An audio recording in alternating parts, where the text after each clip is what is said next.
Hello, new YouTube member. Guess what?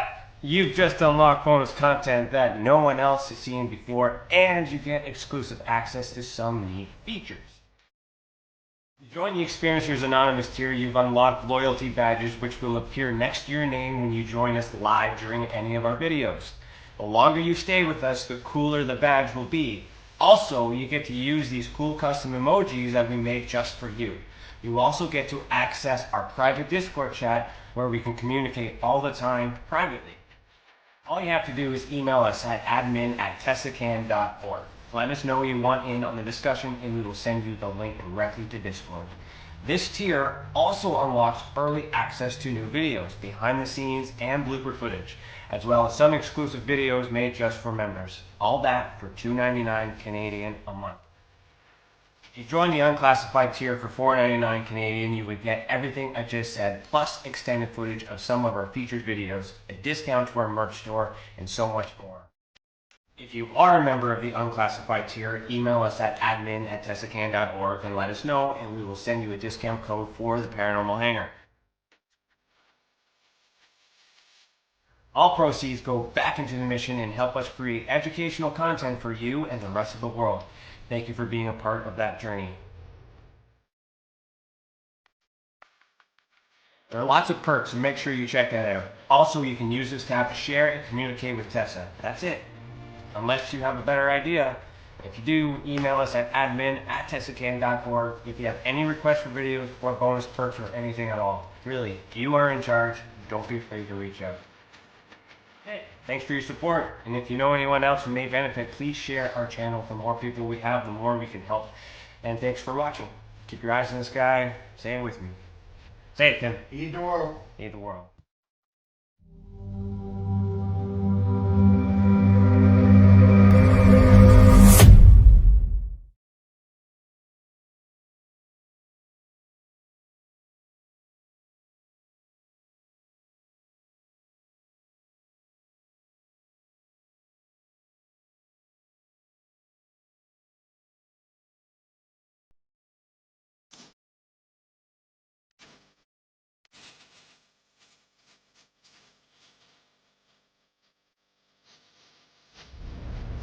This is Lady Anne, owner of KPNL Radio and hostess of the Caravan Library of Lore, and I support Tessa.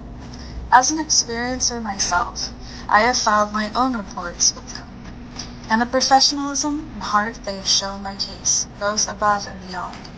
If you have had experience, I cannot recommend Tessa enough. Hi, this is Ernie Hudson, Winston's Admiral from Ghostbusters. I want to let you know that Brian Stacy, he's created the Experiencer Support Association, TESA. You can check them out at www.tesacan.org. Now, they investigate paranormal, UFO, and provide support to experiencers. You can check them out at, like I said, www.tesacan.org and see for yourself if they're really Ghostbusters. I can tell you this. They are a non-profit organization. Good luck, have fun, and keep it.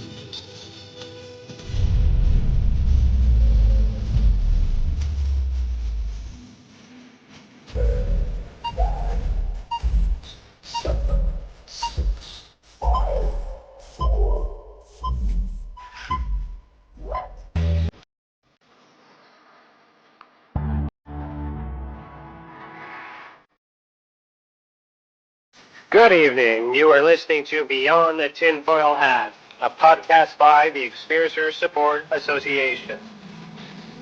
Tessa is a UFO, Paranormal, and Paracryptid Investigation Association.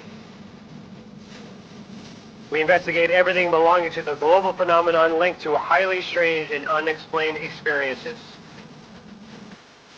We also connect experiencers with other experiencers, creating a safe, positive environment to engage and discuss this phenomenon without judgment, criticism, or retribution.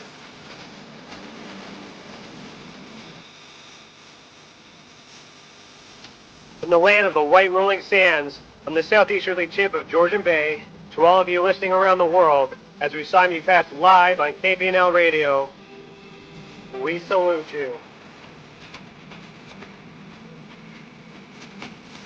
If you want to go back and listen to our previous episodes, go to youtube.com/The Experiencer Support Association.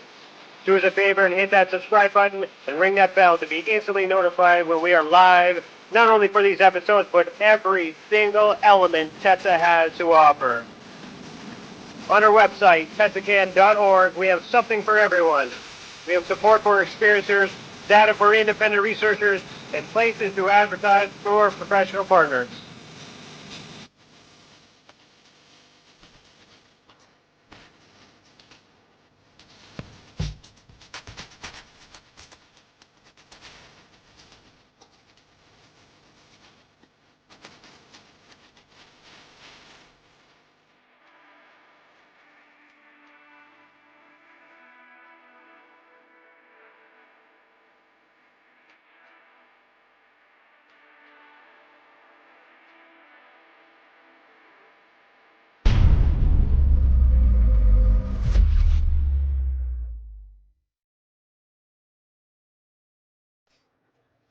Hello, everybody. Good evening. Today is Thursday, July 8th, 2021, and I, Ryan Stacy, am your host this evening. Remember to super chat, click the $ next to your name in the comment box if you want to donate or ask your questions live. Members, if you are members, ask your questions, and we'll get those in as soon as we can. If you're catching this on the replay, please consider becoming a member and unlock bonus content, including behind-the-scenes bloopers and extended footage on new project developments. We actually just released the first episode of What's This About, where I show my office, everything that's here behind me. So check that out. There is bonus footage for you members as well. So our guest tonight for Season 3, Episode number 22, is Mike Paterson. Mike Paterson has been involved in Sasquatch field research since 2008, with ongoing contact experiences since 2012. Through the first-hand experience, Mike's Sasquatch truth shatters our current paradigm through contact from ancient people, helping us see the infinite multiverse beyond our limited perception. Mike has learned that Sasquatch are interdimensional ancient human types. He has ongoing encounters that continue to show up in his life. He believes Sasquatch truth is mystery and magic that exposes an infinite world of understanding for those open-minded to experiencing truth and reality as it's meant to be. Hope for the human race. Mike, put on your tinfoil hat. How are you doing this evening? And hold on one second, buddy. Your mic's off. There we go. Hello. Oh, hey, Ryan. Thanks. I'm happy to be here. Right on. Right on. So, hello everybody in the chat. Good to see you. So, Mike, based off your bio right off the bat, you are an experiencer. So, let's just start from the beginning. Like, how did that start? When was the first one? Well, they showed up in my life. I think it was around the age of 10, which was a traumatizing incident in my life that I described at the time as a bear. I'd been chased by a bear. That's what I told my family at the time. You know, just a little kid. We were up north in, where the hell was that again? Is a place called the Swiss Inn. I think the sign is still up there, but it's closed down long. It's right in the tip of my tongue where the place is. It might come to me. Anyways, my father had left me down the road to do some fishing, and there was a campground there, or some people that were camping. There was a river there. I remember I was fishing back then. It started getting dusk, so I started walking back towards the chalet we were staying at. My family was at for the weekend, and I saw something standing at the side of the road, and I just stopped dead in my tracks. And I remember it just turned and disappeared into the tree line. It's like a step, and it was gone. And I ran back to the campground, and I still remember, like, you know, this is I'm in my early 50s now. This is when I'm 10. I still remember this. There was the family sitting around the fire. I still remember the look on the man's face. Don't remember what he looks like. I just remember the look on his face. I was pale white. I couldn't even speak. I was finally able, after a bit of time, able to get out the words help. And he ended up giving me a ride back to the chalet, and I pointed out where I'd seen the bear. And when I walked in the place where my family was staying at, I was still pale white as a ghost. I was, it was a traumatizing moment in my life. So what did the bear look like? Like, well, do you remember? I don't remember that. Okay. I just remember it all, and I didn't remember, or basically I forgot about it until 2008 when I got involved in this subject and things started to happen, and then that all came flooding back to me, and I realized, hey, wait a sec, that wasn't a bear back then, that was Sasquatch. So I think there was something that happened prior to that. Camping with my father while we were in a tent, I just have a vague memory of something poking the side of the tent early in the morning, but that's a lot more vague. So I believe they revealed their existence to me long ago, and then it was 2008 when it really started back up, and they came into my life in a big way, and it's just been absolutely incredible ever since, with hundreds and hundreds of ongoing encounter incidents that continue to show up in my life.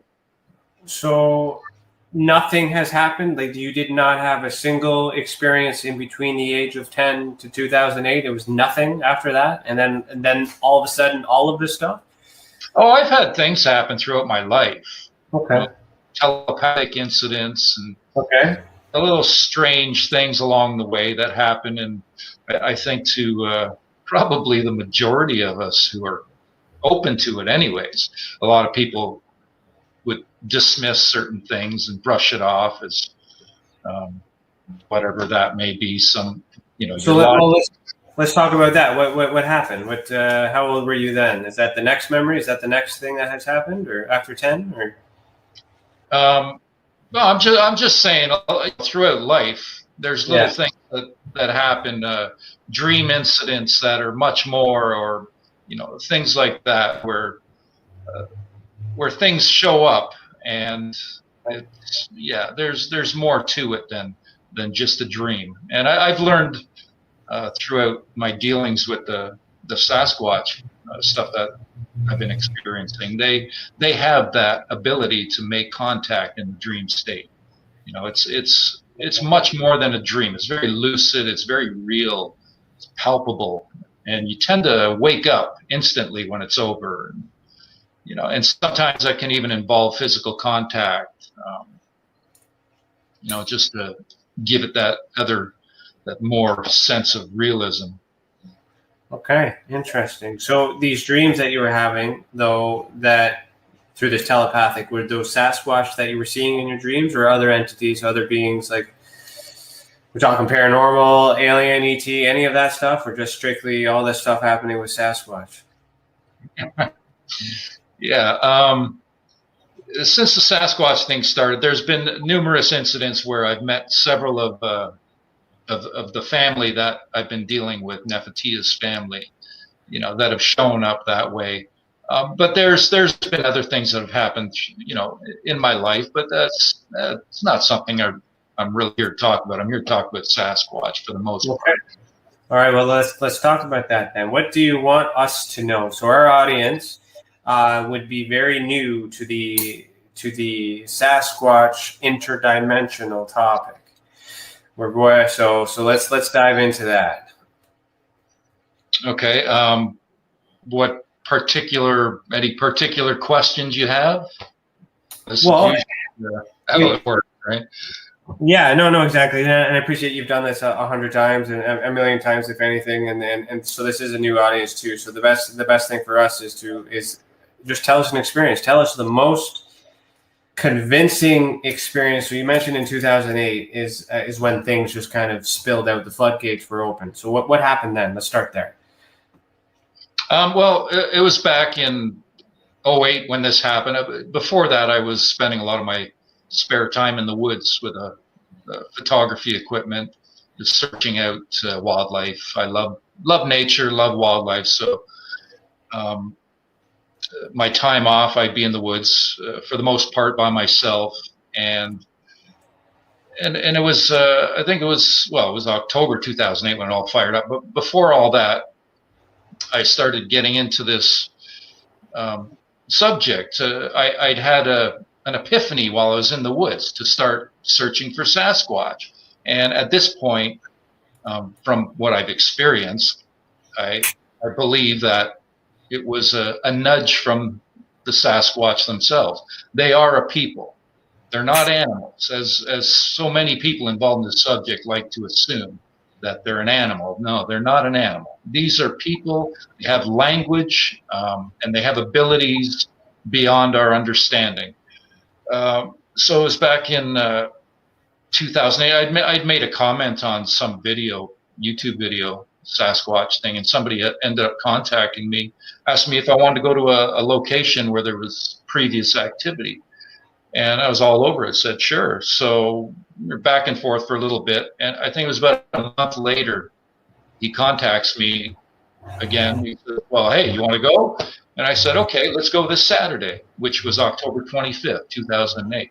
So we ended up going into this location, which I was really skeptical about. I'm a skeptic first. I'm very logical, even though what I talk about is beyond comprehension for many folks. But this comes from experience, right? But as I mentioned, I'm a logical person. I got a head on my shoulders, and a good head on my shoulders. I like to think things out. So I ended up going to this location, which was north of Toronto, and it was about I met him up about it was about noon, and it was about 4:30 in the afternoon. He'd been showing me the ropes a bit and walking some trails, and it's about 4:30 in the afternoon. He picks up a fist-sized rock, walks up to a pine tree, and smacks it a few times. Drops the rock, and then almost instantly, I hear this. It was a very hollow, gorilla-type chest pounding, and it was a triple chest thump. That sounded like, and it was very odd sounding. I know I'm pretty good with my sounds in the woods, and this just stood right out as something odd. And right away, I just kind of put my arm up to hey, let's be quiet and listen for a sec. And within just a few seconds, this triple, very guttural sounding whoop came out of the forest, and it was so loud, it filled the forest. And I remember at that time thinking it sounded like it could speak English. Like, this crossed my mind even back then. And even without the visual, hearing this up close and personal, you understand exactly what it is right away. There's no doubt in your mind what it is. I knew it was a Sasquatch. And right then my life changed. That was it. Just a defining moment, flipped my life upside down. I knew what it was, and we sat down the ground. I remember it was drizzly, it was overcast, and some lady had come walking around the trail, walking her dog, and she had this scowl look on her face. I'll never forget that. And we didn't say anything to her. She just, because she heard it. She was closer than we were, right? And then it was after that, but it's running through your mind 24/7 from when you wake up till you go to sleep. When something like that happens, it's just unbelievable. It overtakes your mind. And it really shows how conditioned we are to not accept this, that we're conditioned that this stuff doesn't exist. And when it comes into your life, even though you know what it is, for myself, I spent the next roughly 2 weeks in denial, even though I knew it was Sasquatch. But I still, I'm trying to decipher this and figure out what it is, and even though the whole time I'm knowing. So I spent the next 4 years frequenting that area. I went back the very next week by myself, and I actually ran into them again because I heard that exact same triple chest thump right beside me at one point. I had my camera, video camera, binoculars. I had all my gear with me, and I had a really interesting incident when that happened. Next thing I know, I'm halfway home, driving in my car, wondering, hey, wait a sec, I was just back there. What am I doing here? It showed me that's basically the first time I've had that happen. It's happened again after that in a different way, but they have an ability to, if they want to make you leave, they can make you leave without you even knowing what's going on. They have different ways of making that happen. But so after that, I spent the next 4 years frequenting this location and surrounding locations, and had numerous incidents throughout those 4 years, which at this point seems to me basically like it was training for something much bigger that was coming, that would land in my lap 4 years later, when I was told about a friend of mine now, who's now a friend. I didn't know him before this, and I was invited up to a cottage up in the Kawarthas, and to investigate for purported Sasquatch activity. I first went to their home and interviewed them, and got enough information to have the assumption that there was something definitely going on there. So the first 4 years were very interesting, with different experiences in different locations. Up the west side of Algonquin, had another location up there that was given to me by a hunter. Found a great camping spot up there just outside the park jurisdiction, and had some incidents happen there. Visits to camp and wood knocking and banging on vehicle, and there was a few things that happened up there as well. So there's been incidents and approaches happened throughout the years in different locations, and it's given me enough to understand what to look and listen for. So then it came to the point where, like I mentioned, I was invited up into the Kawarthas, and that's when things got real crazy. So what happened in the Kawarthas?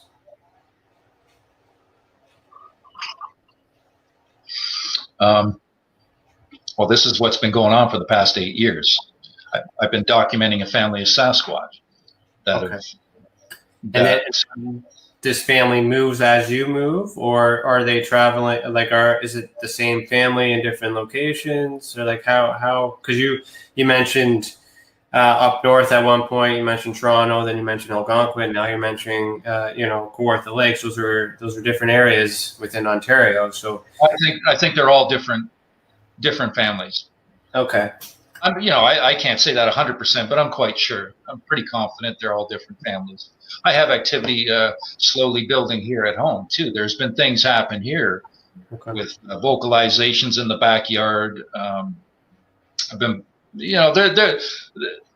there's things that happen that I've learned to watch, listen for, as I mentioned, and the way they operate, how they interact with humans, their behavior is something that I've learned through using audio recordings. Putting out my audio recorders. I've done that since basically day one, since I got involved in this. Well, not back in 2008 when I first went out, but pretty much shortly after that, I've been putting audio out every chance I get. Every time I go up to the Kawarthas, I've recorded every night there. When I've gone up Algonquin area, I got my audio recorder out. Whenever I'm in the woods and I'm camping, my audio recorders are out throughout the night. And it's something that has allowed me to learn how they interact, how they approach, their behavior with humans, and it's taught me a lot. It's been a fantastic tool for learning about their behavior. Well, it's very good that you're recording evidence too, because then you can support the event as well when you're sharing your experiences with others. So when you play it back, I'm curious to know how you're able to identify that sound as being, as you say, a Sasquatch and not something else. Like, what is it? Can you describe how it sounds? Like, how do you know if you're not, or are you seeing it at the same time you're hearing it? Just kind of give me a visualization. No, visuals are quite rare actually, and they've been rare for me throughout this. Although there's been physical contact many times. I've been, tapped on the shoulder, poked, or pat in the head, or even had I believe it's a hand covered my face while I was sitting in a chair, which tells me of their invisibility. There's been as much happen inside the cottage that I visit as outside, basically at this point, which shows me their and visits at home, indoors, which shows me their interdimensional aspect. There's been we've done a lot of, I guess, not experiments, just things that develop throughout the process, like written communication. We've developed that over the past 8 years. I'm at a point where when we go there, I got a chalkboard and a sketch pad. I'm asking questions and getting written responses in multiple languages. As far as the audio is concerned, what to listen for in that, when they vocalize, it's pretty easy to distinguish, and they tend to gravitate to my audio recorder. So they show me all the time that, hey, we know your audio recorder's here, and we know what it does. They know what all the equipment does. Cameras, video cameras. They know what everything does. A lot of people. They're people, so they have a language, right? So are you able to understand what it is that they're saying? Like, have you learned their language? Do you know what the sounds mean? No, there's a language barrier there. Although I've had the experience. I've had the experience where I have been shown something with words that were not verbally spoken. They were felt, but there's a clarity that comes with that, no doubt. So it kind of showed me that they may understand all language. As they've mentioned, I asked them, what language do your people speak? And they wrote all. I don't know if that's an individual thing or, throughout their people as throughout our people too, right? But that one incident gave me this indication that they go by feeling, energy, and it's very palpable and leaves no doubt. There's clarity that comes with it that it's absolutely incredible. So as far as language, like I have all kinds of audio where they're speaking in their language and they're also speaking in English. Okay. What do they say in English then? Because you can understand that. Yeah, the talking is it's not fluent. They're very, they're not speaking long sentences. They're very abrupt in all their actions. They have a tendency to love the element of surprise. So anytime they show up, 100% of the time, it's unexpected when they do whatever they do. So with Sasquatch, you could get something telepathic, and from my experience anyways, and from the experience of others I've dealt with, it tends to be very abrupt, very fleeting. It's when they show up, they'll do something and it's over, and they'll leave you hanging, and it's like, holy shit moment. But maybe they'll come back in another half hour. Maybe they've never left, or they might do something an hour later, 2 hours later, 3 hours later. They might do a half a dozen things in a night, 10 things in a night. You might get one thing. It all varies, depending, I guess, on the development of the relationship that you have with them. The stuff that I have going here at home right now is very minuscule in comparison to what I've been developing with the cottage owner up in the Kawarthas. That is at a level that is just absolutely incredible. When we get together, there's things going on there. It's basically another Skinwalker Ranch minus all the violent stuff, with the wildlife and that. It's minus other things too. There's not there hasn't been UFO showing up over the cottage, nothing like that. Although there's been a couple UFO incidents that I've experienced throughout this, which I guess I'll explain that at some point too. But Yeah, whenever you're ready. Yeah, this situation, it started off where I was putting up trail cams and banging on trees like most other Sasquatch researchers when they get involved in this subject. And I didn't, get into this to be a researcher. It's just, it's a very loose term I use for myself. I'm just, I'm searching for truth. I had an experience and it blew my mind, changed my life. I realized something, there is something out there, and likely a hell of a lot of other things that are unknown, that have been hidden from us, that are being suppressed from us as a human race, by who's ever's pulling the strings in the background. But there's things that I've experienced, like I said, this has changed my entire perspective on reality. I don't look at the world like most people do.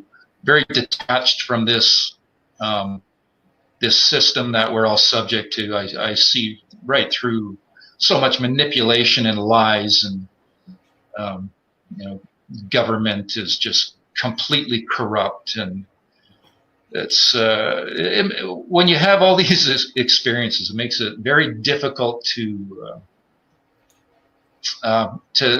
keep going through the motions of being part of this reality, and feeding the system with some bullshit 40-hour work week, and just feeding into it, right? I'm pretty fed up with it at this point, because of my experiences and the transparency of everything that I can see through all the manipulation and lies going on around us, and the use of mainstream media, being utilized to push a narrative, and so much lies and manipulation, and this is part of the experience, that it really exposes that, and changes one perception of what's really going on in this world. Mm-hmm. No, I can appreciate that. Like, especially the guy myself, I'm an experiencer too. So like, and of course, like this podcast is investigative style, and more so for not just for the audience, but for me too, to understand. I'm looking for things that resonate with my experiences as well too. That's why we do this, because we want answers. Something happened. It could be a bunch of things, but we're all smart and educated in many ways to know that it's not normal. So, and then the more you look into it, you start to unravel more things that aren't normal, and then we turn to the government, who we think will provide these explanations, and then like recently on UFOs, they don't know anything. So like, we're kind of we're the experts, the experiencers, because we know what we saw, we know what we felt, but we're trying to interpret what it may be. And you're pretty confident that it's a Sasquatch. Now I'm a little confused, because from my from my understanding, a Sasquatch specifically refers to like an ape-like animal type creature. But you said that they're people. So when you say that they're people, are they hairy people that look like, and we're just confusing them as animals, or are they not hairy at all? Like how does that define people when you say that they're not people, well, and yet you're a Sasquatch? Yeah, they are a hairy people. If you go through encounters that people have had, for the most part, people are going to say that the face, it looked human. There's hunters that have stared at them through their scopes and could never pull the trigger because of how human looking they are. Yeah. It's they're different. They're just different than us, right? They're not Homo sapien, but they are part human. I've asked them this through the development of the written communication that's gone on. I said, "Are you human?" And they wrote, they put a Y/N, yes and no.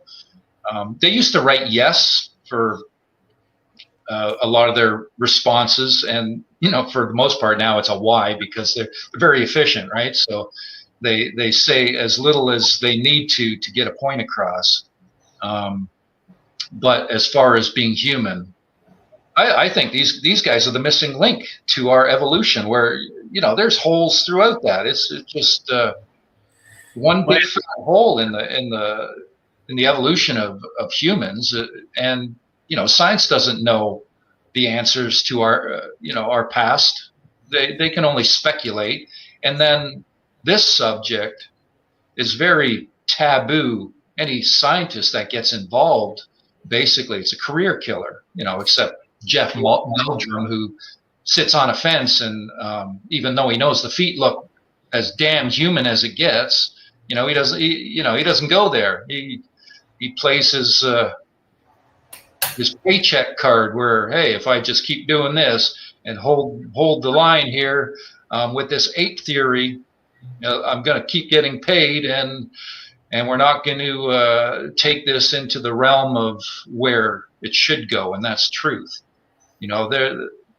Science knows that Sasquatch are not only real. So we're so far past this "do they exist" part, where this crap comes up in the mainstream media sometimes. Do Bigfoot really exist? It's ridiculous when I hear that.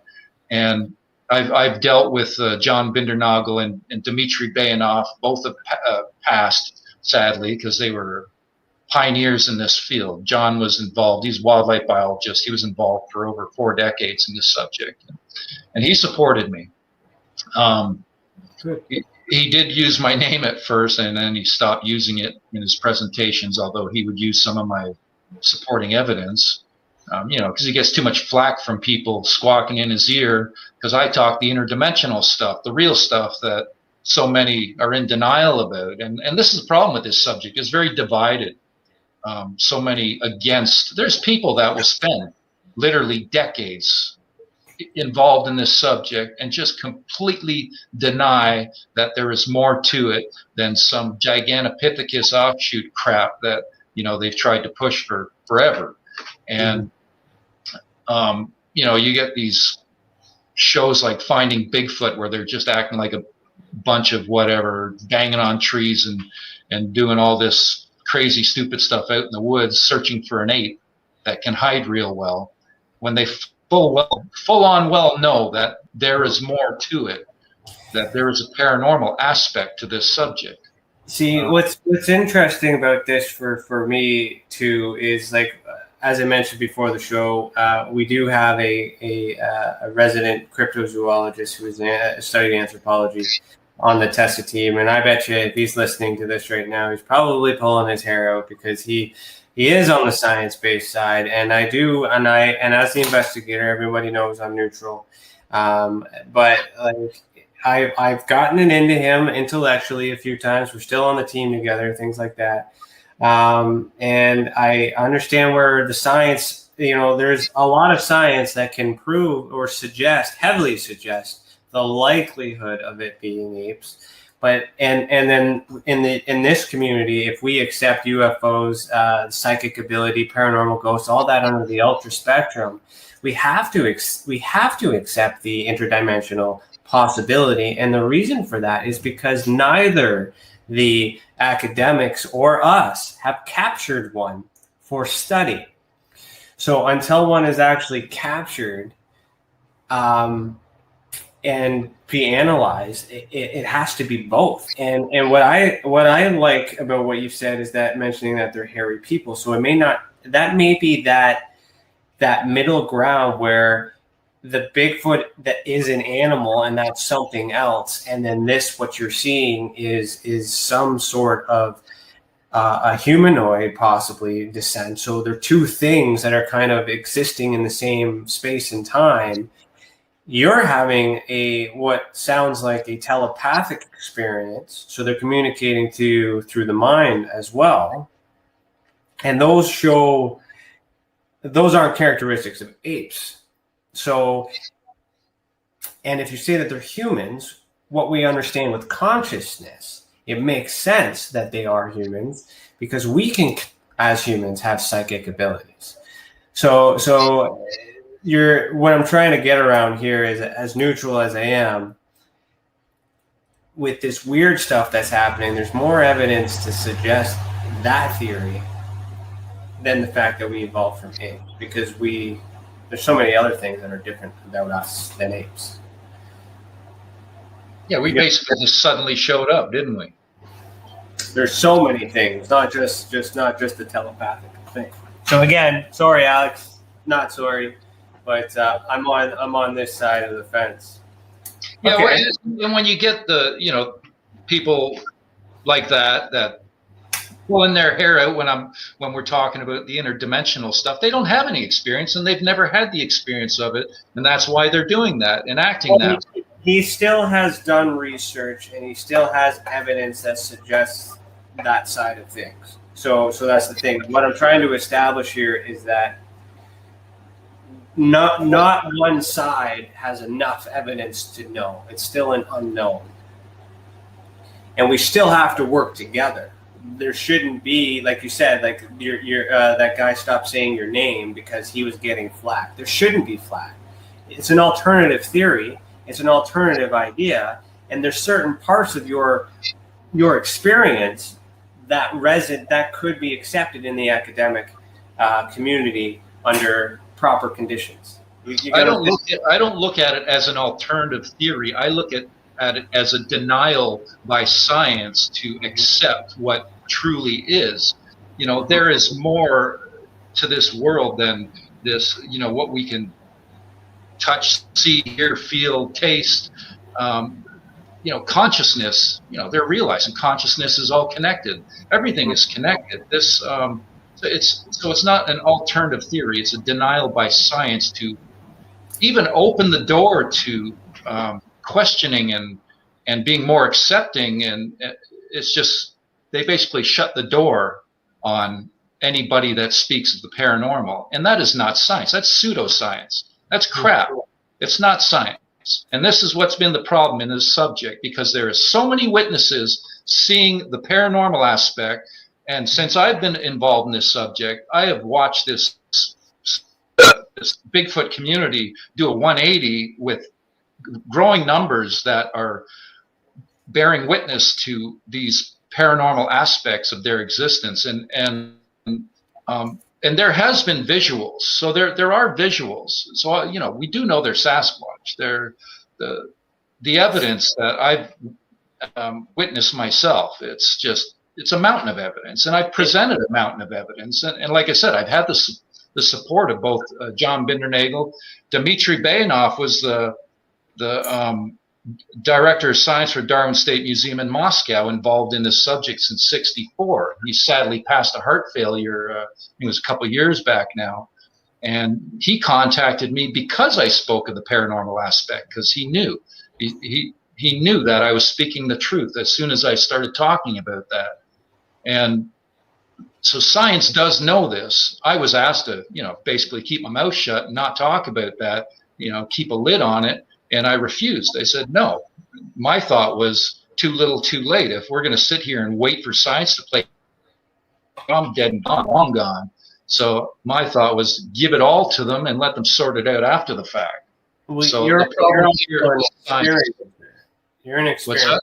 You're an experiencer. You've seen it, you've had it, you felt it. So there is no need for you to explain it. So why bother pursue in that academic part of it? Why push when you know there's challenges? If you know.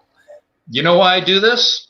I do this because I hate the way the world is. I can't stand the status quo.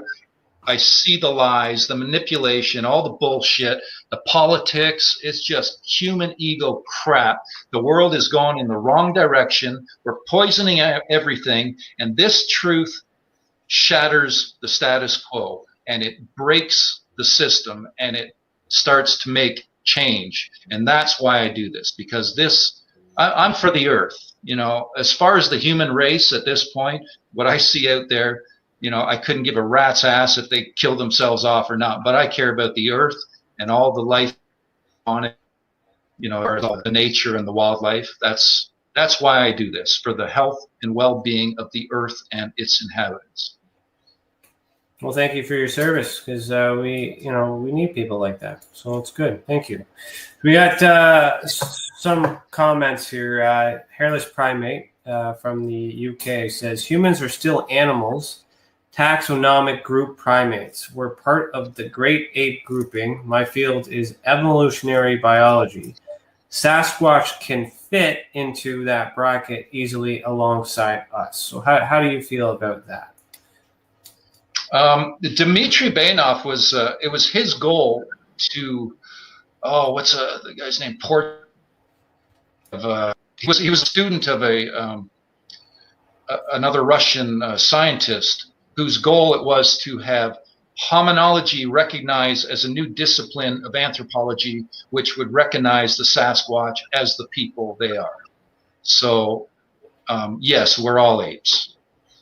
Okay, cool. This comment here from Priscilla said, I would love to hear more about some of your Kawartha Lake experiences. Are you able to elaborate more? Do you have more that you can share from that? Oh, I got endless stories. Actually, I also have a channel, Sasquatch Ontario. Okay. There's, I think, 11 videos that are still public up there. There's one called Habituation Denied and Confirmed.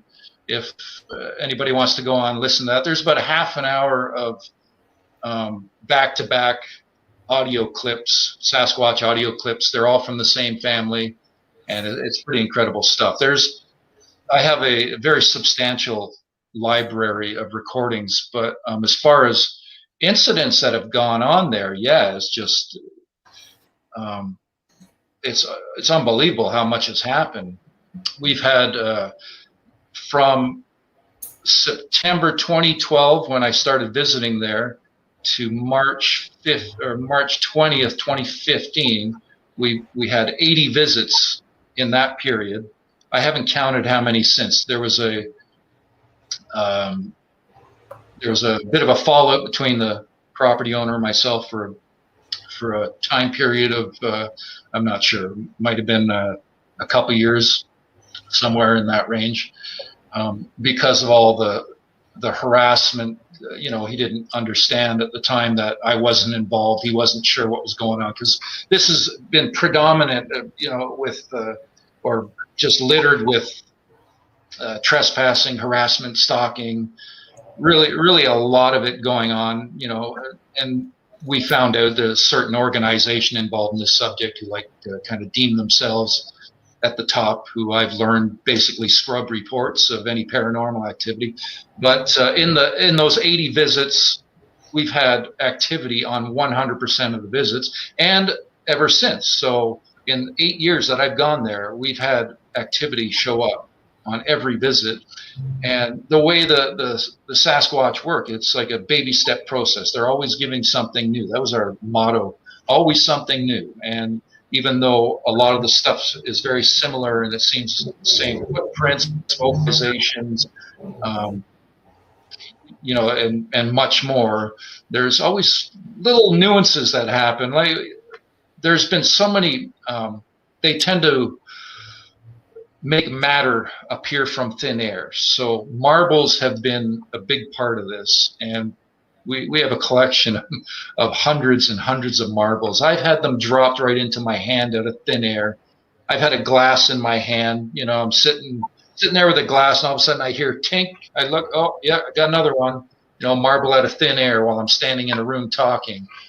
The vocalizations have developed to the point where the last couple visits in the winter, Nefatia is his name. He's the main character who's given the most vocalizations, although we've documented vocals from multiple family members. The vocals have started happening inside the cottage, and the first time I missed it because I'm not normally recording indoors. But after that happened, I started putting my audio recorder out, inside there, and I think I captured 4 times the first night. After he vocalized once, we're sitting at the table having a discussion when we hear a Sasquatch vocal come from the room beside us. This comes out of thin air. So there's been physical contact many times. That's happened both indoors and out.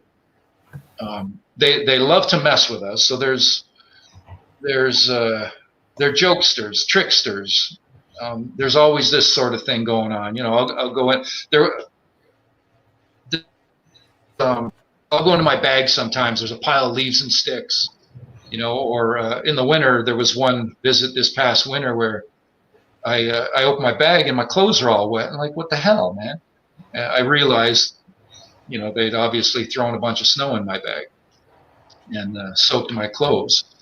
There was one incident after the winter, the snow had melted and there's a single lane gravel road out front of the cottage there. So we're looking for marbles that might have been missed throughout the winter. And I remember there was this stone, you know, it was about yay big, and it had this red mark on it. And I don't know, maybe it was jasper or something. I don't know what it was, but it was in a piece of granite and it was pressed into the road. So I pulled it out of the divot in the road and I looked at it. Dwayne, the cottage owner, he's up the road looking for marbles. There's nobody else in the cottage. It was just us there. He didn't know what I was doing. I looked at this stone and I put it back in the divot, put it back into the road. And then I walked from there into the cottage and I go into my camera bag, and there sitting on top of my camera is that same rock that I just pulled from the road. So little things like this happen all the time.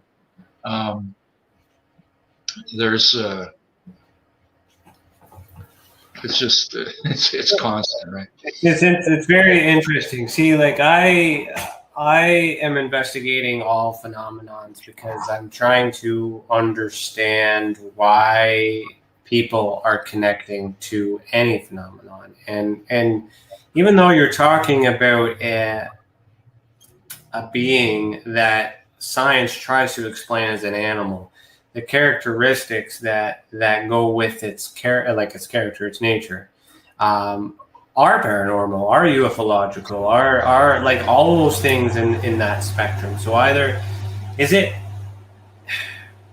What about the ET connection? Is it possible that it's not interdimensional, that it may be extraterrestrial, or both? Like, where are we with that? I think it's both. Like, I already know they're interdimensional. Are all of their that don't know? Oh, can all of your people go invisible? And they responded yes. You know, you go back to the Paterson Gimlin footage from '67. Well, why didn't she do that then? I don't know.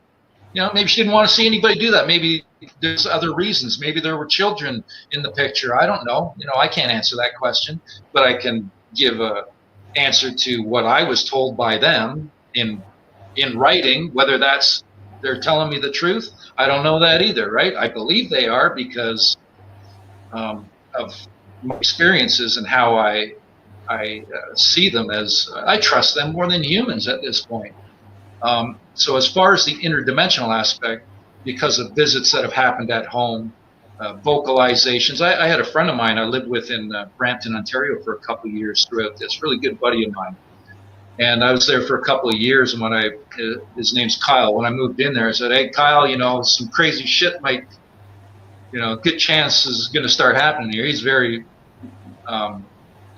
happy guy, you know, we're always laughing, you know, always have a good laugh together. He just chuckled. He was very skeptical. By the time I left, they'd given him physical contact. They'd given him mind speak telepathy. They'd given him footprints in the snow and his grass, shaking the tree in his yard, flipped all his cigarettes upside down in his pack, and even walked across the room in a semi-transparent form through the brick wall, across the room in front of him, and out through the closed door while he was sitting there watching, I think it was a hockey game one night across the room. And he waited a half an hour before he came upstairs and told me. I was like, you know, I haven't even experienced that. So the whole interdimensional aspect, I already know they are. It's just a matter of science catching up as far as I'm concerned. There's cases where they've been seen coming and going from UFOs. There's a Skinwalker Ranch in Utah where there's all kinds of crazy stuff, which includes Sasquatch activity, UFO, ET stuff. It's all there, right? It's all connected. It's all interconnected. and we're all part of that too. This is being exposed to us from what they've shown me in an experience. We are in the midst of Sasquatch people exposing their existence to the human race as they choose. This is not a discovery by science, because science is, like I said, pseudo. They're just, twiddling their thumbs while thousands and thousands of people are having encounters and witnessing this, and science is just sitting on its ass. Mainstream science. There are scientists obviously that are involved in this subject, serious, and they know that they exist, and there's much more going on here. But I think they're a lot more very reserved about it, and I've had a couple contact me throughout the years, and they're not out there telling the world like I am. I guess it's, like I said, it's a career killer. So as far as the interdimensional terrestrial, I asked them, where do your people come from? I was told, home here always. So I believe, and I asked them, are your people the first people on Earth? And they said yes. So from what I'm being told, Sasquatch are the Earth's first people. They're still here. They're still alive. I believe their numbers are thriving because of the amount of children, the evidence, supporting evidence I see of children. Yeah. All over, throughout many cases that I speak to people all the time dealing with this. So it's easier for me to go find Sasquatch activity than it is to find a bear, basically, at this point. It's just a matter of understanding what you're looking for and listening for.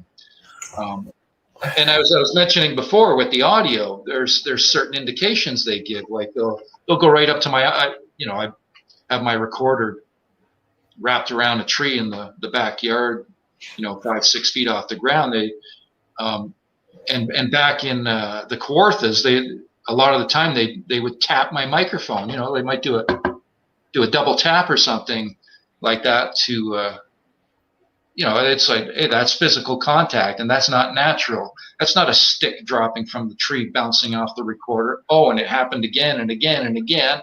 Or there's another spot I go to, I'll put a recorder beside my tent, and then I'll put one in the woods where I have this place where I'll leave gifts in that. And I don't know they're there much of the time until I get home, play the audio back, and I hear crack, snap, rocks clacking, all right at the recorder, just blatantly saying, hey, we're here, no vocals, not giving their voice, but they're, this is something that they do. This is part of their behavior. They're very, very reserved and very subtle for much of their activity, or they can be completely blatantly open about it. So considering how much of a magnet you are to this, and how close you are to me, like very close without mentioning, I feel like we're gonna have to create an event where I can be shown all these things, because this is fascinating. I would love to see this firsthand. I would love to study it from my perspective. So before we go to commercial break, Michael, Corey Hall has asked a question. What is your opinion on Dr. Matthew Johnson? I don't know who that is. So if you know who that is, if you could provide. Oh, I know Johnson. Oh, yeah. He has been very nasty towards me, accusing me of hoaxing, and has even created web pages against me. I caught him lying. He was banging on trees when I was making the interdimensional claim, and then he flipped the switch there, apologized to a bunch of other people, but not me. So he's been very, I don't like him. I'll put it that way. I don't like to speak negative about others involved in the subject, but he's one who's been a real a-hole to me. So, yeah. Hey, people don't like me either. You either love me or hate me, right? So any press is good press, though. At least he's mentioning your name. No, I don't care about that. I don't care about the press or whatever. This is just the truth that I'm trying to express. It's not like I want to be on television. I can't stand the television shows on the subject. I think they're all You know, just again, they're behind the scenes. I used to like them too, and then I just watched the Stephen Greer documentary before we came up here as well, which we talked about before. So let's and Angela That says was good. What's good, and we should talk about that when we come back. So before, let me just say my little thing here. So we will pause right here, but we will continue after a message from our professional partners. Also, if you're listening to this live on KPNL Radio or a future podcast, head over to youtube.com/the Experiencer Support Association to see the video that goes with this audio. Remember, you are listening to Beyond the Tinfoil Hat, a podcast by the Experiencer Support Association, and we will be right back. Ryan is one of Canada's leading new UFO investigators. He conducts and oversees UFO investigations on a constant basis and was really taken by his research. He's compiled a tremendous amount of data regarding UFOs in Canada. Just as interesting, he really goes over how UFO investigations are done and what are some of the mistakes that people make when they submit evidence. Note for starters, don't edit your videos or photos before you send them. If you want to hear more follow-up conversation between Ryan and myself, you can go to richardolanmembers.com, where we have a candid conversation on ufology, the paranormal, and more. And remember, while we learn and grow and search for the truth, let's be good to each other.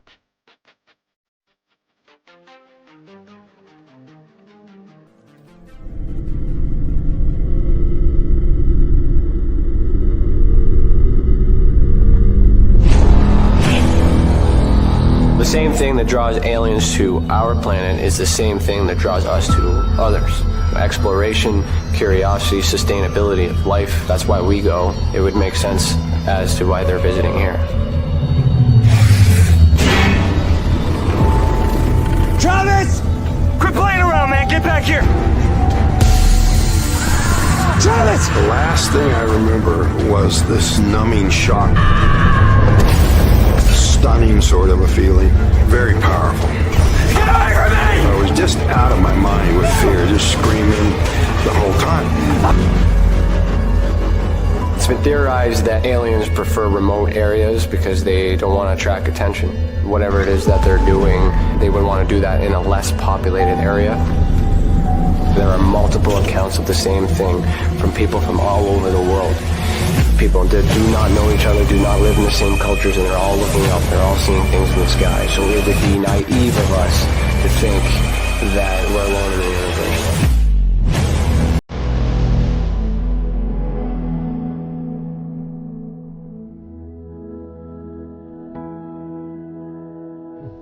My mission is to assist and help those experiencing this phenomenon in such a way that they're able to continue and live with it, and also in a way that it can be measured, quantified, and reinforced within today's society, so that way it can be accepted and no longer viewed in a negative way.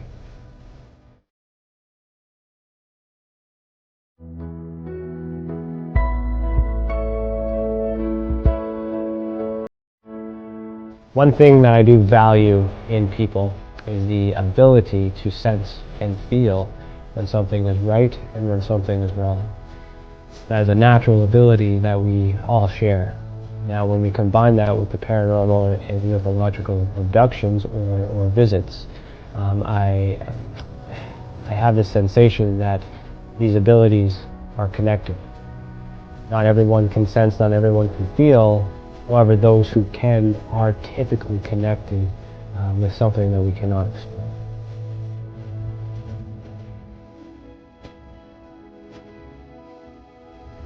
And part of the research, it's not just to investigate the experience, but it's also to understand and study the experiencer to find out what they have in common with other experiencers, to try to figure out what the actual makeup is in order to be on that spectrum.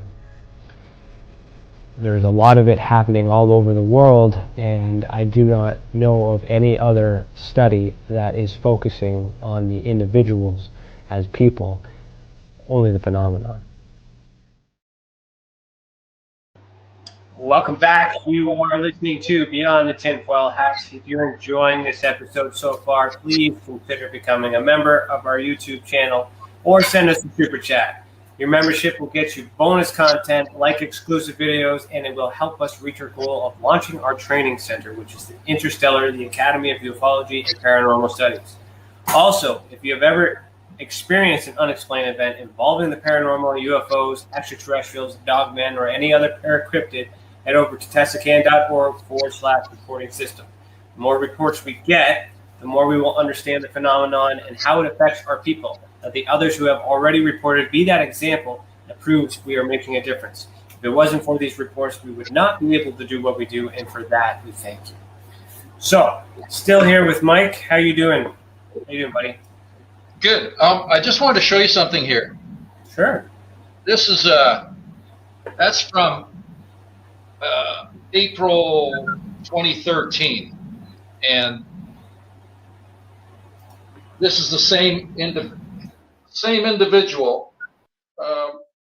Is now 4 inches bigger, that footprint. These are both cast in snow.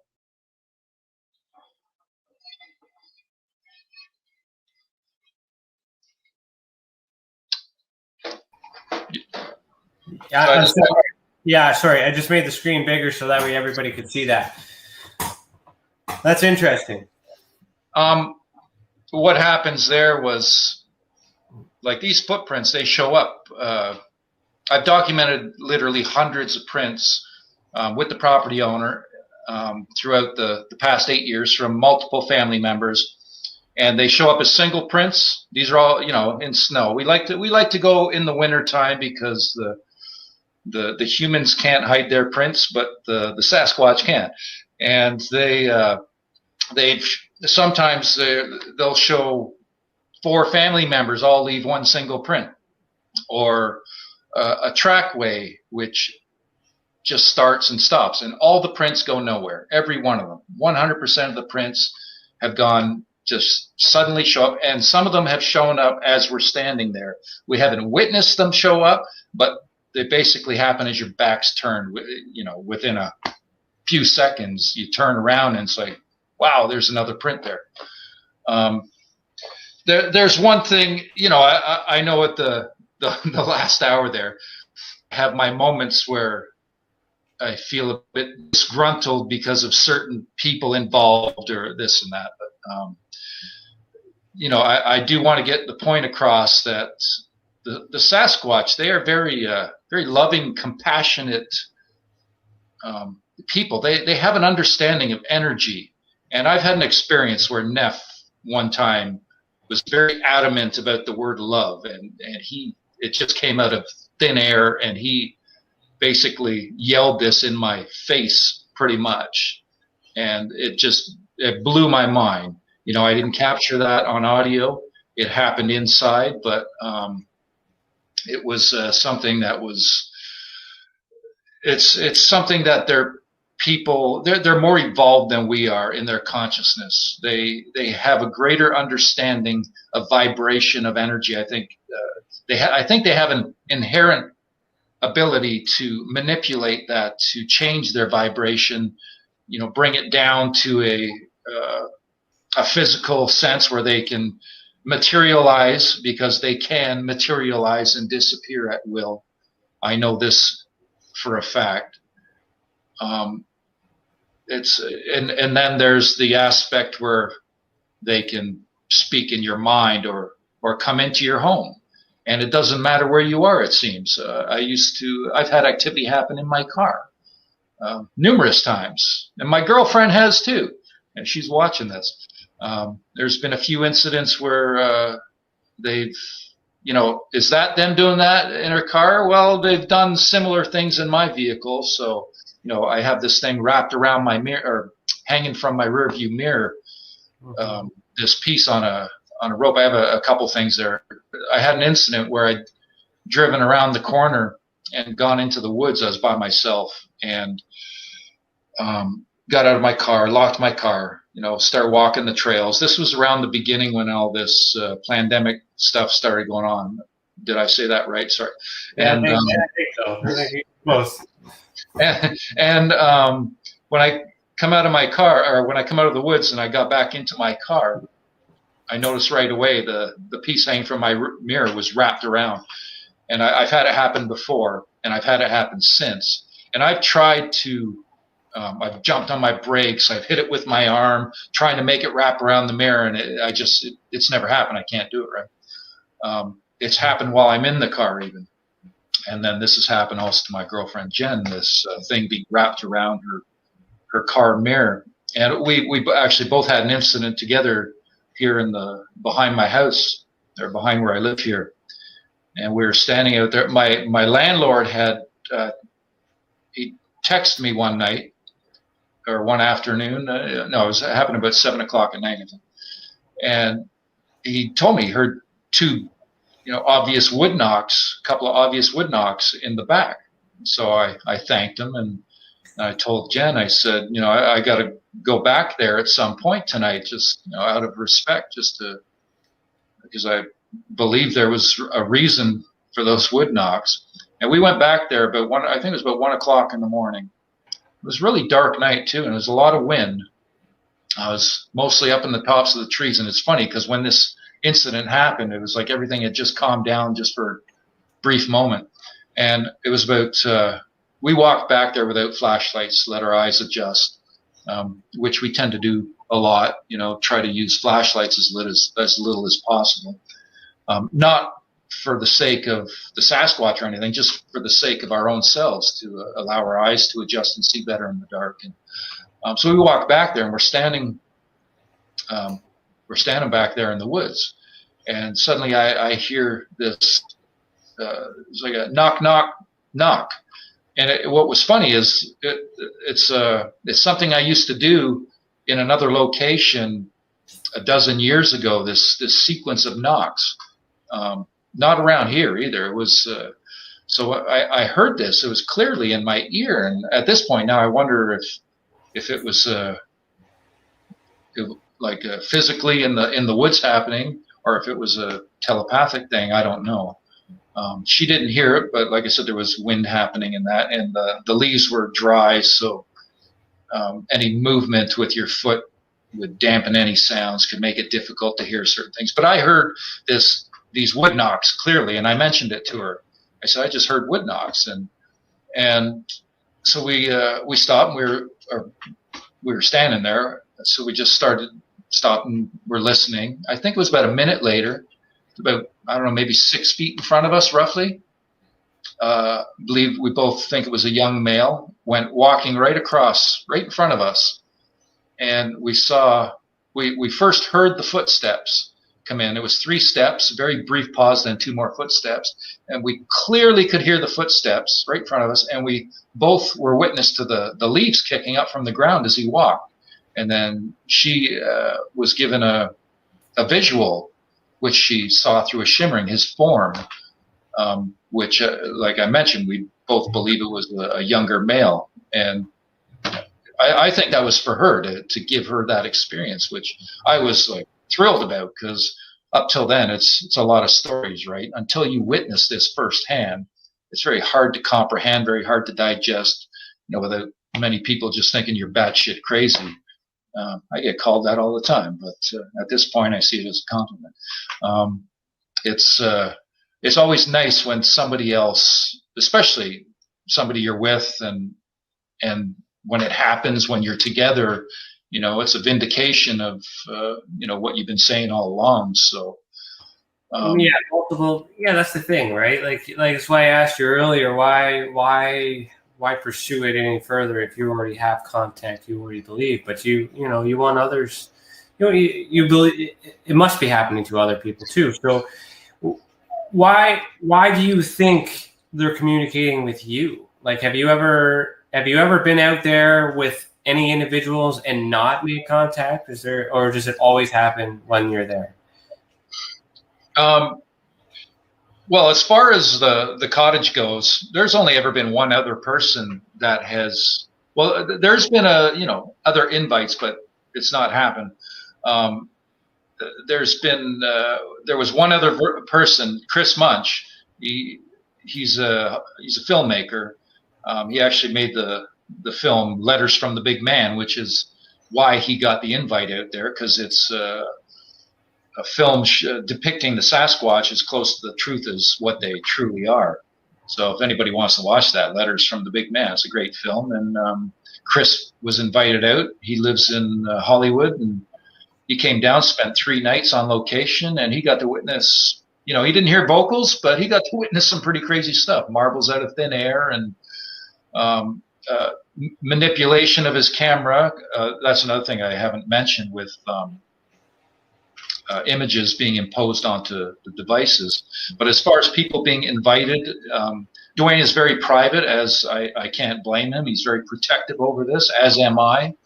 I have another spot that I go to and pitch my tent, and I've only ever taken a few people in there that I trust, or that I thought I trusted. So I'm very protective as well about who I take to certain areas. I have other areas that there's been activity, and I have no problem, going there with whoever. It doesn't matter. Will anything happen? Who knows? I never have any say or jurisdiction over that. It's always up to the Sasquatch. You mentioned it was like you and one other person, or it's like small crowds. Do you think, like, if it, with your research, your understanding of how they are, would allow a larger crowd, scare them off? Like, is intimate like the ideal? Like, people having with large crowds, like human beings do. So. Yeah, I'm not into crowds. I really, no, I don't like crowds. When I'm in the woods, I like to listen. Your ears are, one of the best tools that you have to work with, even before your eyes. What I hear is very important to my research, what I'm listening for, because they have an ability to move completely silent. They could be standing right beside you, and you wouldn't know it unless they allowed you to know. And this has been shown to me time and time again. As Dwayne and I are standing outside, and suddenly, I get poked in the arm and say, "Oh, Neff's here." And there's always one incident that I always chuckle about, because we were out there one night and he's questioning me. "Are you sure?" I said, "Yeah, man. He just touched me. I know. He's here, man. He's here with us. You sure?" And then he was wearing a baseball cap, and suddenly it just went flying in the air off his head. So, "You believe me now?" Right? So that was kind of funny, but So how do you know that's not poltergeist? How do you know that's not paranormal activity? How are you so certain that was him or it? What is it? What sex is that? Is it a male? Yeah, and he is now 25 years old in human years. Another thing, I asked them about their age. I said, "How long do your people live in human years?" I got no response. And I don't always get a response when I ask a question. And sometimes it's maybe in just the way I ask it. I change my questioning and I ask, "Do your people live longer than 200 human years?" And they responded yes. That could be the language barrier. Maybe they can only answer, they've learned the basics, yes and no, right? Well, what was interesting? Oh no, their intelligence is highly underestimated. What was interesting though, when they wrote the age of 25 for Neff, they first wrote 48 and rubbed it out. So that was interesting. Basically, time as we see it, it doesn't exist that way with them. Mm-hmm. Now, you mentioned, okay, so walk me through so I can understand this communication process. So you have a chalkboard, you're writing the question down, you're setting this chalkboard down somewhere. Are you watching like the letter, like the chalkboard, like right in real time? Like how does this go down? It started with a little notepad and a crayon left outside the front door on the railing. Okay. We'd write something or put a mark, and we'd get a mark beside it, and that was pretty mind-blowing in itself. And over years, that led to a little chalkboard I have and a sketch pad, dollar store sketch pad, Sharpie and a piece of chalk left on the kitchen table. And we sit at that table often, and there's a camera also left, about a point and shoot digital camera. So there's I'll ask a question out loud and I'll write it down. Sometimes I'll draw a line midway down the chalkboard and ask another question. So I got 2 questions there. Sometimes they'll respond on the other side, or sometimes they'll respond on the, I might ask something on the chalkboard and I'll get a response in the sketch pad. They've given several dozen drawings. So what's happened? These happen while we'll step outside the cottage, come back in, and there's an answer written. There's nobody else in there. But there's also been a few instances where we hear the chalk or we hear the paper shuffle from the sketch pad, and then I check right away, and sure enough, there's a new drawing because we know what's in there, right? But there's also been incidents where this camera is left on the table. We've been given dozens of images that mysteriously appear out of thin air. And there's been instances where I'm sitting at the table, I'm checking the camera every few minutes or whatever, and suddenly there's a new picture on it, and it has not left my sight the entire time. Is it in sight of the notepad? Yeah, I leave them all together. Yeah. Huh.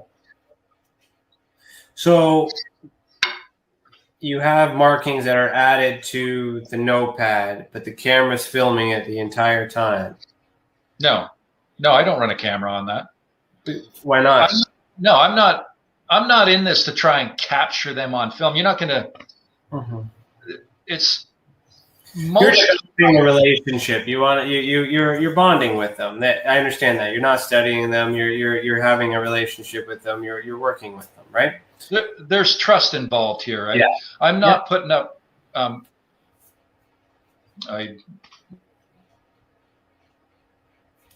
don't know what happened there. You might have paused.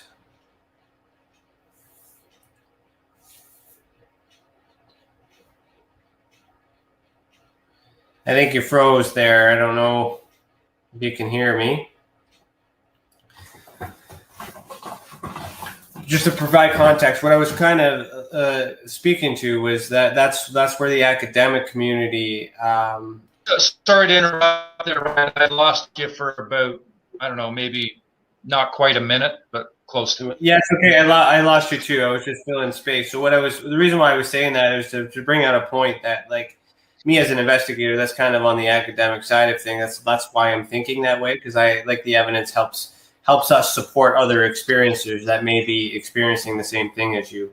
But it makes a good point that the academics who do all those science things have to be intrusive in studying and get really right into that. And if you're looking at them as people, as species, as biological entities with feelings and emotions, no wonder they're giving you all the attention, because you're not bugging them, right? And then that's where it becomes difficult in the science community, because it's hard to just believe that without the evidence, and then that becomes this huge social thing.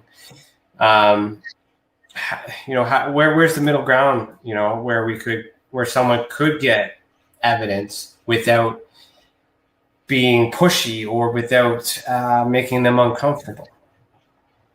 Well, it does happen. There's something about cameras. You're not going to get an image if you're trying to film them. They don't appreciate that, from my understanding. Audio doesn't seem to be a problem because there's no visual there. Like I said before, I used to put up trail cams at the beginning of this. I stopped doing that shortly into the situation that I've been involved with for the past 8 years. Once I started seeing the intelligence I was dealing with, science, it basically comes down to personal experience, getting out in the field, not sitting in front of a computer going through countless reports or whatever. It comes down to getting in the field, persisting with a with the right approach and having firsthand experience on multiple occasions and starting to see and starting to develop and see what I'm speaking about, their paranormal abilities, their minds speak, their ability to physically have contact with us, physical contact without visual, their ability to give activity indoors. This just comes down to it's time consuming. It takes a long time. This isn't something that happens overnight. I've watched this unfold, and I see their behavior, and they don't rush things. They have the patience of a rock, these people. And so our YouTube member Angela had validated that too, saying that she sees more in the sky when it's just her. No phone, no cam, just me. So there's that, there's that, and that's good. That's good. It's just tough for me because I'm like, I want the data. It's really hard, but that's good. Let's talk history. What do you know about ancient Sumerian mythology? Do you know anything about that? I haven't really delved much into that, as far as Sumerians. I know it's basically the oldest language. It's not something they really teach in school. They avoid a lot, when it comes to school. They don't teach about Tesla or that sort of thing. They tend to avoid all the stuff that gets us close to the truth. Mm-hmm. So you wouldn't know what Enkidu is. Does that name sound familiar to you? No. I'm going to show you a picture.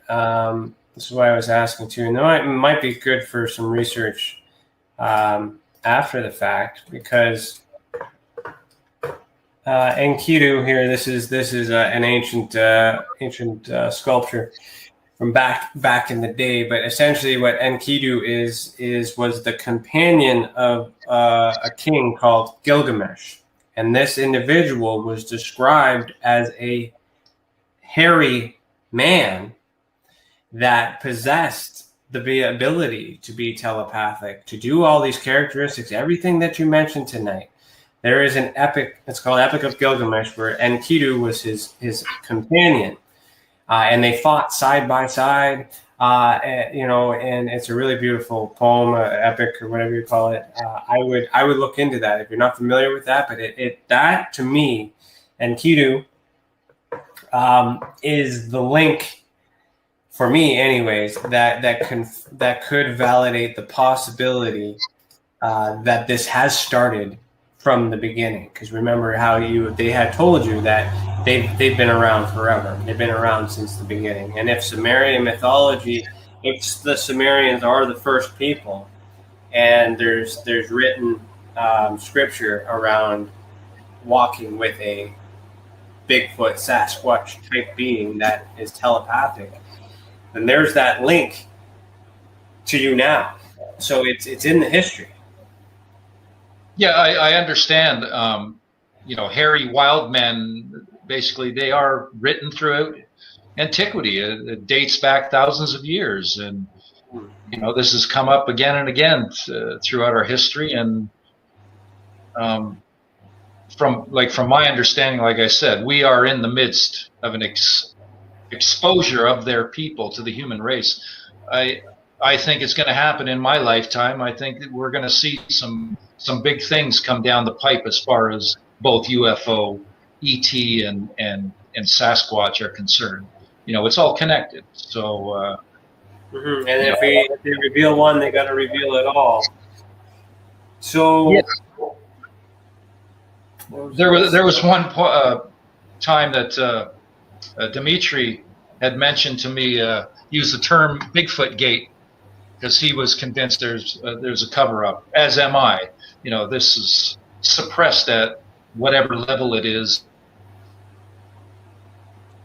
There are certain people, I believe, that are pulling strings, that are well aware of Sasquatch and that they have these abilities, and that there is a connection to the whole UFO ET phenomena that's always been happening around us.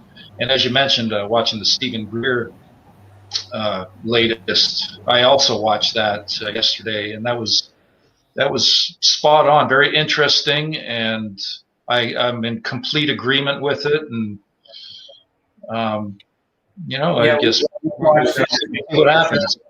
Yeah, no, I agree with you too. So we watched it just before the show. That's why I was late to the check-in. A very interesting twist. For those of you who haven't seen it, I would recommend it. I don't recommend many things in this thing, but that perspective, that's a lot of, because it's a lot of things put together in sequential that have already happened. He's not really saying a bunch of new things. He's just displaying things that have already happened in a very good order. That makes a lot of sense. I don't want to ruin it for anyone who hasn't seen it, but and basically, what's going on? We're having technology suppressed that can literally change the world overnight and heal, the human population, just rid of poverty and just. They want to be able to industrialize it. They want to make money, so we're gonna get it. That's the thing. It's just not before they figure out how to tax it. Yeah, they want to control everything, and in the meantime, they don't care who they kill along the way, and or the destruction they cause the earth, and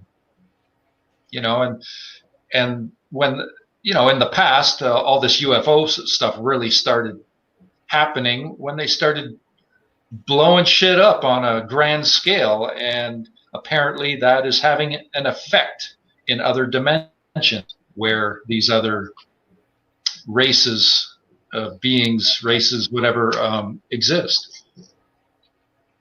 Mm-hmm. There's a lot more going on around us that is unseen. That sometimes I tell people, yeah, it's probably just like that Star Wars bar scene. Yeah, jeez. So what would the Aboriginal connection be? Like, we haven't. I'm surprised you haven't brought that up. And am I off to lunch thinking that there might be a connection to our Aboriginals, Indigenous people? Well, native cultures have always known they exist, and they've always known that they have abilities. And the white man has always brushed it off as folklore, in their denial as per usual. So the native culture has always respected the Sasquatch and known that they are an interdimensional race. Mm-hmm. As far as Aboriginals, that would be Australia way, and Australia has the Yowie. There's Sasquatch type people, creep beings, whatever you want to call them, all over the globe. China has the Yeren, the Almasty out in Russia, or the Snowman, the Yeti. They're everywhere. These are all intellectual, telepathic beings. I don't know. You don't know? I know what I experience, and then I'm told certain things, answers to questions. Whether I'm being told the truth, I believe I am, but that's for debate. Mm-hmm. And the Sasquatch is simply the Canadian one, or our Canadian. Yeah, it tends. That's the term we tend to use here. Sasquatch, Sabe. South of the border, they use the term Bigfoot, which I'm not too fond of. Kind of demeaning. Well, see, that's too literal. It doesn't it just means it has big feet. So it doesn't say it's like an ape or indicate any fur or anything on it. It could be anything. It could be a human with a big foot. Yeah, I use that term once in a while myself. I try to use it in a respectful way. I do respect them very much, and I hope that this continues for the rest of my life. I don't ever want to screw up my contact, right? This is something that I wish to develop and hold on to for, till my last breath here. Have you ever had any of your events or sightings or visits on First Nation property, like on reserves or anything like that? Have you gotten that close to the culture? No, I'm not really visiting reserves. Sometimes I drive through them, on my way somewhere, but not really. I haven't really had much contact, with the native culture throughout this. Some I have. I actually did an interview in Yakima, Washington, a radio interview with. It was on a native reserve radio station, so that was pretty interesting. Bob Gimlin was actually in that studio at that time. I've been trying to get a copy, but still haven't gotten that because a bit of nostalgia there with that interview. So. Cool. Okay. Any of you guys in the YouTube chat have any questions? Ask them now because we're down to the last 15 minutes. This has been great. Anything off the top of your head that you want to share that we haven't covered? I think we pretty well covered everything. There's a couple of UFO incidents that happened to me. All right, let's get into that. Let's do that. Tell me about that. So the first one, I was driving north on the 400. I was just north of top end of the city in Toronto. Paterson is on my left there. And what was interesting in both incidents, the conditions were just prime. And I've found that, when these high evolved beings present themselves, they tend to do things in a way that leaves no doubt, right? So anyways, I was driving north in the 400. I don't know, there's 6, 7, 8 lanes there, whatever it is. About 4 or 5 lanes over. There was a transport with a trailer just ahead of me. There was a vehicle behind that. They were in the lane on my left side. We were doing about the speed limit, maybe just over. It was about 12:30 in the afternoon, and pristine conditions as far as the sky. There was not a cloud in the sky, completely blue skies. And suddenly there's a shadow, this huge shadow. It was moving, and it was moving in the same direction. And I see it, I suddenly see it in front of the car, and it basically enveloped the transport. And I watched this. It only lasted a few seconds. And while this is happening, I'm hearing nothing. I'm expecting to hear a plane engine. And I ended up, I stuck my head out the window to look up, and there was nothing there. So this shadow, which was basically impossible under the circumstances, under a logical explanation, there was a moving craft that had to be low enough to give that shadow, and it basically enveloped the whole truck, and then it was over. And right away I knew what happened. That was a cloaked UFO. That was, it had to be. There was no other explanation. So 15 days later, I was up in the area where Neff's home is. I was by myself at this spot where I pitched my tent. And again, it was pristine conditions. The sky was completely clear. The stars were all out.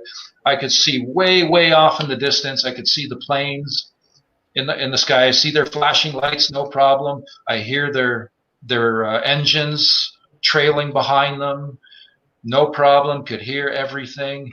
It's one of those you could hear a pin drop, still nights. And then way off in that distance, I saw this bright light. And it was like a large plane, had its headlight pointed right at me. And almost immediately I noticed that there was no flashing light on this thing. I stood up from my chair as it got closer and closer, and I just watched this thing, and it flew over the road. It's treed on both sides. So I saw it coming. It was down, I don't know how far down the road. It wasn't that far from me. It was fairly close. I could not see a craft because this light was so bright. It ended up passing over the road where I was, just down up the road just a little bit, and might have been I don't know, maybe a couple 100 yards at most, and it was low, maybe a couple 1,000 feet, and it passed over the road, and it was dead silent, not a sound from this thing. If it was a drone, I would have heard it. And it was a very bright light. Like I said, no craft. I couldn't see craft because of that light. So these two incidents happened 15 days apart. And yeah, I found that it was quite astounding, very mind-blowing stuff.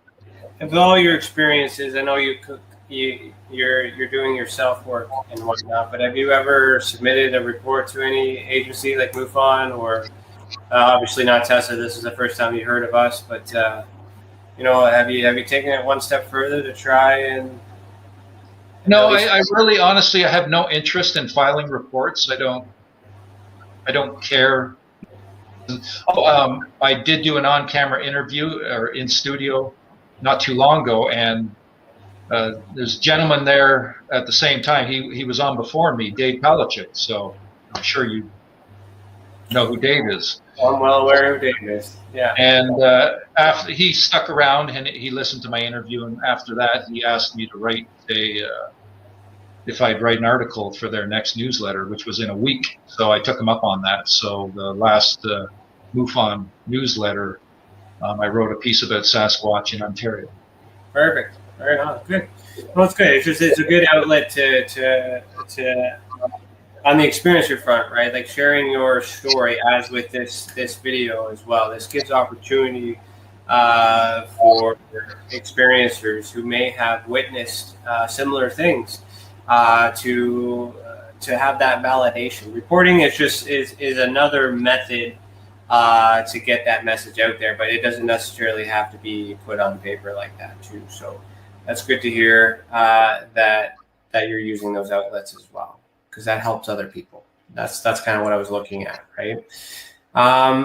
We got a loaded question from Angela. Your thoughts on if government-assisted evacuation and medical to Bigfoots after Mount St. Helens blew?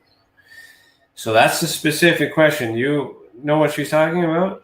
I know what she's talking about, but I really have no knowledge on that whatsoever. I don't know what to think about that.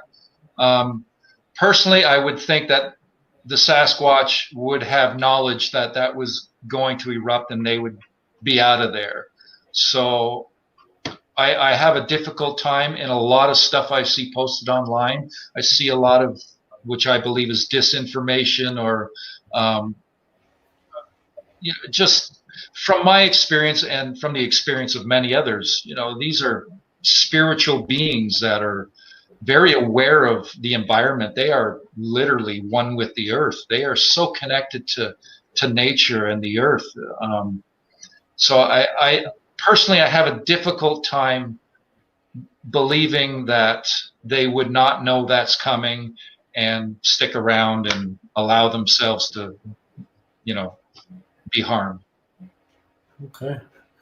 Right on. Thanks, Angela, for that question. There was another one. Lee asks, how is your feelings on Todd Standing's research? So Todd Standing, another Canadian. I think he's in BC, right? And he's that guy that went to BC court, right? I know who Todd Standing is. I'm well aware of that. I'm actually good friends with somebody who worked in the field with him for 3 years. So I know a few things that most people probably don't. But as far as his research goes, I'll just say I took some photos to the cottage once and asked about them. And I got the response that I expected I was going to get, because I understand how difficult it is to gain a visual on them. They know when you're coming, right? And I have trust. And it's while I know that Todd has had activity, there are certain things that I'm not convinced of. I'll just leave it at that. Yeah, no, okay, that's fine. As I guess different perspective, but still in the same wheelhouse of everyone trying to get answers in different ways, you know. Would you, like, I know everything's been telepathic. So is it? Oh, I have to interject there. Like, what do you mean everything's been telepathic? Because it hasn't. Well, okay, sorry, okay, correct myself. Not everything, but the majority. Okay. Yeah. So physical movement of items, though, right? Have you seen it with your eyes? Is what I'm trying to say. You have the audio recording. Yeah. Actually, they finally, after hundreds and hundreds of marbles, held one in front of my face at about arm's length, and I got to watch it push through empty space and drop to the floor in front of me. They did that 2 visits in a row. I was running audio outside. You hear it hit the floor, and then you hear my reaction, and so there is a lot of physical stuff that goes on. You know, and that's where the interdimensional aspect comes in too. So you've seen that through those mediums as well. You've seen the pass through both dimensions. I guess in those instances, I'm just trying to get a visual from a guy who's never had any experience with Bigfoot, Sasquatch phenomenon, whether it's science or not. I'm just trying to understand how they are, like, you know, why they're the way that they are. So that's why I'm asking that question as well. They're very, like I said, they can be extremely subtle. They're very patient, and they love to mess with us. And they love the element of surprise. They will always catch you off guard every time, 100% of the time. This is part of their behavior and how they interact with humans. They might come up to the edge of your camp and scream, and good chance you won't see them, or maybe you'll have a dream and they might show up that way, and you know, and you'll have an understanding that there's something more to that. Maybe you'll have something after this. Who knows? Yeah, you never know. Like, it's also interesting too. Those were 2 other characteristics to the Enkidu scenario too, with the Epic of Gilgamesh. I do recall that Gilgamesh, while he was sleeping, he first made contact, and that's when he connected with Enkidu. After that, also Enkidu was known to be a trickster and a joker, and to cause some stuff. And you mentioned that earlier, that they're known to be like that too. So there's a lot of parallels there, and you know, I just find it fascinating because I love the history. I believe that's ancient Sumerian mythology is the origin. So that's got to be where it all came from. So that link that far back, matching for me in real time, having this discussion, it's just blown me away. So I appreciate all this. Thank you so much. I believe we are in the midst of a reveal by their people because of where we're headed. If we don't make a change, you know, we are destroying everything. We're poisoning everything, and you know, they are one with this earth. This is their home too, and they live in balance with nature, and we do not. So we've now gotten to a point where the destruction we're causing, it's you know, it's not good. We're headed towards, you know, whatever that may be, which is not good. And I believe that they love our people. They love us. We are connected to them, and they want us to wake up and change our ways and connect to the earth, you know, connect to nature. And I find the more I am in nature, I come out of there always just love it. I feel the energy. You can feel nature. It's a beautiful energy. It's raw. It's source energy. It's different when you go into the city. It's you know, I've grown very disconnected from that aspect. Mm-hmm. I understand. Hairless Primate asks a good question. I can't believe I didn't think of this earlier. How do Sasquatch people feel about dogmen? I've not asked them about dogmen at this point. It's something that I do plan on doing, trying to get some information on that. Like, I believe that's where the whole werewolf lore comes from.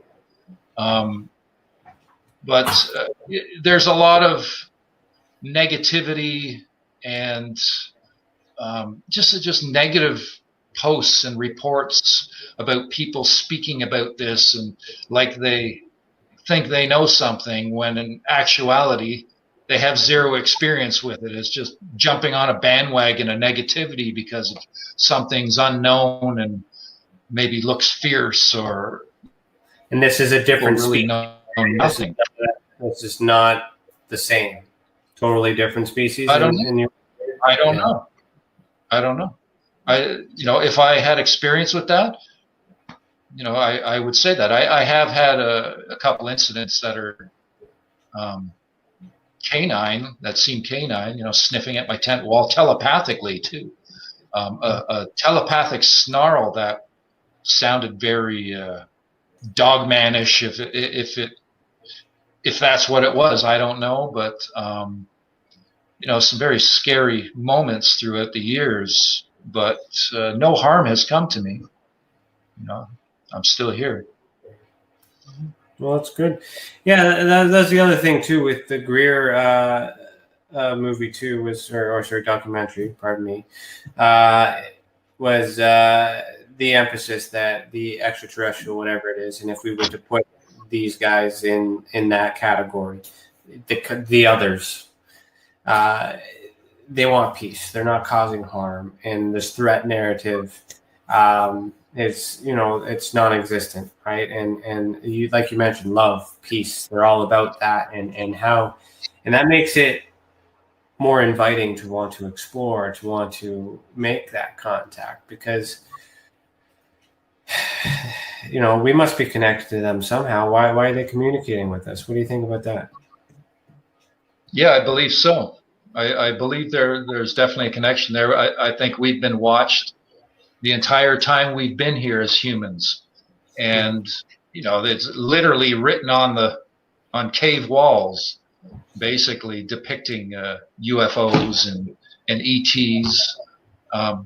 So this stuff has always been there. There's all kinds of evidence around the earth that show that giants have walked this earth, and from what I see, they still do. It looks like at one time there were giants that could have been 30 plus feet tall. Does that still exist in another dimension? I don't know. I do know that there's a member in Neff's family that has a 21-inch print who was photographed, and then I went and stood in the same spot the next visit. That put him about between 11 and 12 feet tall. He was hunched about 11, so he's roughly about 12 feet tall. He had a 20-inch print in 2008, and in this past winter, he showed it 2 nights in a row at 21 inches. Neff's is now 16 inches, and there's other family members, bigger prints, between 18 inches. They're a large people. Right. Sorry, I didn't realize I had my mic up. That's interesting too, with the age as well, right? So that's how you're measuring their age, or over time. Is that what you're trying to say with the prints getting bigger? Well, there was something given to me this past winter, which was just awesome, because Neff tends to have his little sister with him. Her name's Anastasia. Anastasia Nefertia, and she has a 9.5-inch print now, and she is 12 years old. So she was 4 when this started. He was 17. She's now 12. He's 25. So they both showed their print during one visit. So it allowed me to actually give an educated guess on another individual in the family, which left us a trackway. When the big guy left a print at the same time, there was a young male, I believe it was a male, that left a short trackway, and I placed him about maybe 14, 15 years old because of the size of his footprint. He actually hit me in the shoulder with a snowball while I was documenting his trackway, and then he vocalized right beside me when I had my video camera running, which I have posted in a video, which is basically It's not public at this point. But yeah, so little things that they've given like that, slowly I get to gain some insight into their growth and that sort of thing. How much they grow. And yeah, so I've been documenting this family over the past 8 years. That's interesting. It's good because then you can kind of prove the aging, the evolution, the growth, and all that other stuff through the continual investigation over time. So that's good. I like that. And they know what's going on. They know what I do with all this information. Why one foot though? Why is it only the 1 foot? How come not both feet? It's not always the 1 foot. It's both. Sometimes they'll leave a single print. Sometimes they'll leave a trackway. Sometimes there's been. I remember one night Neff leaves a trackway. I can't remember if it was the right or left foot. We'll just say the right foot. So he left the right foot, and there was about 5 feet. Then it's the right foot. There was about 5 feet, and it's the right foot. And he did this a few times. I was scratching my head like he's not hopping on 1 foot because there's no impact in the snow. So I'm trying to figure that, and that's when I realized he's choosing to leave his print for us.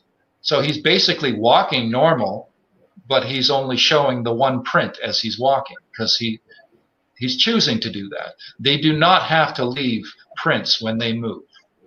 Mm-hmm.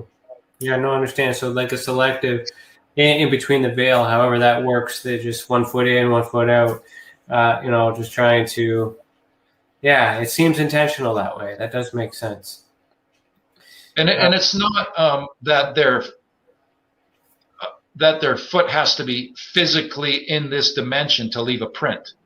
I don't believe it does at all because of just being witness to the physical contact, right? When you feel them touch you, it's like somebody's right there doing that. So if that's going to press down the snow in that invisible state, that's going to leave a print.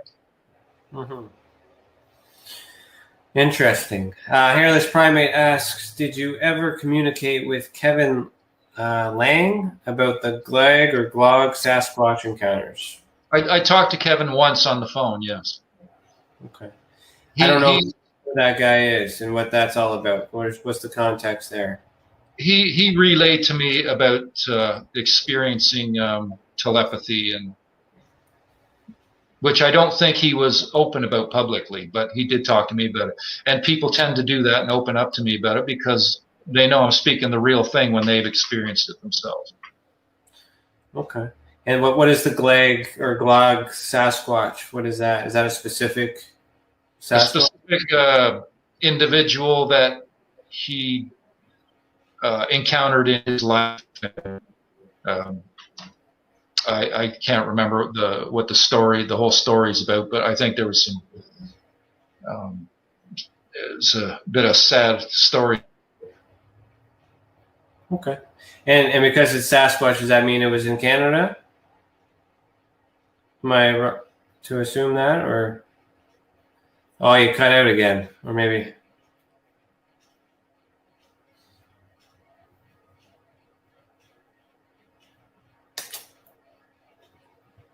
There you are. Yeah, I don't know what happened there. Sorry about that.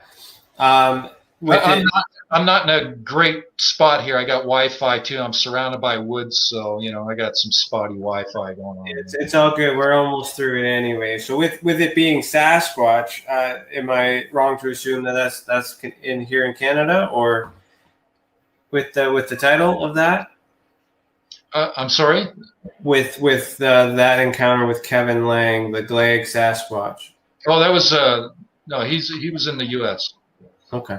All right. So that term is used in both countries. I'm just trying to understand the difference, because that's the thing in this field. These are labels, right? We want to get down to the characteristics of these, but I guess it's different species, right? I'm just trying to understand the whole thing on the phenomenon. I don't think it's different species at all. I think it's just there are people, and they vary individually, as we do, although they have a collective that I don't think there is lies among their people, because they can't lie, because all the others would know. They're telepathic ability is just astounding. Like myself, I don't get mind speak all the time. No, I've had a few instances over the years. I've had different incidents of telepathy that has been both visual, words that are felt, not heard,